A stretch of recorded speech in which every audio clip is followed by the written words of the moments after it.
ဒီကရုံးကိုပြင်စာ၅ပါးအကုန်ပြုတ်မှာဆိုတော့ရေစင်အောင်ဆေးမယ်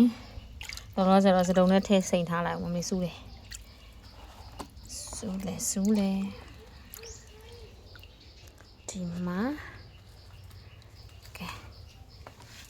ဒီဟာလေးပါပြင်စာ၅ပါးအကုန်ပြုတ်မယ်ပေါ့နော်တော့မပြုတ်ခင်မှာသဲဒီပြောင်း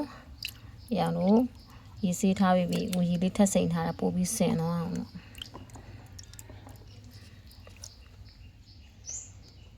တနာပါတယ်သူတို့ကငါနဲ့ထိတော့မှအိတ်သွား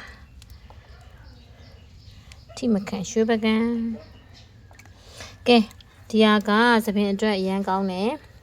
ဒီဟာကိုသုံးမှများလာလို့ရှင်သပင်ဖြူမှုလုံးအောင်ရောကျစေတယ်သပင်ဖြူနှေးတယ်ပေါ့နော်ကျမရဲ့မိတ်ဆွေများဒီလိုဆေးဘက်ဝင်တဲ့တဘာဝတွေကိုသုံးဆွဲခြင်းအပြင်ငွေလည်းမကုန်ဘူးအချိန်ပေးနိုင်ရင်ပေါ့နော်ငွေမကုန်ဘူးတလေးနဲ့ကိုယ့်ရဲ့သပင်ကိုထိန်းသိမ်းတဲ့အရာလေးရောင်ကနီလီတွေကိုဖော်ပြပေးလိုက်ပါတယ်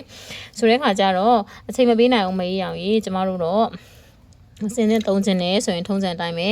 အရောင်ထုတ်ထားတဲ့ A3+ စပယ်အဖြစ်စီ A3+ စပယ်နတ်မုံရှိပါတယ်ဒါကြတော့အရောင်တဘာဝကြိုက်တဲ့သူတွေအတွက်ဒါနီလီလုပ်ပြလိုက်ပါတယ်ပြီးရင်လည်းပြုတ်ပြအောင်မယ်ပေါ့နော်ဒါလေးရေလေးစိန်ထားလိုက်ပါတယ်